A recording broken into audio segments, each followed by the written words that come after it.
बदलते हो। अच्छा दिल एक से लगा के नहीं चलते हो।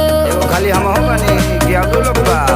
हाँ डेली डेली तुम गर्लफ्रेंड बदलते हो। दिल एक से लगा के नहीं चलते हो। सभी कहते हैं तू दगाबाज हो गया, दगाबाज हो गया। सुनो पहले ऐसा नहीं था जैसे आज हो गया। धोखा खा खा के मैं भी धोखाबाज हो गया। पहले ऐसा नहीं था जैसे आज हो गया। धोखा खा खा के मैं भी धोखेबाज हो गया। हेलो दोस्तों, तो कैसे हैं आप सब। तो आशा करता हूं कि आज का यह डांस वीडियो अच्छा लगा होगा।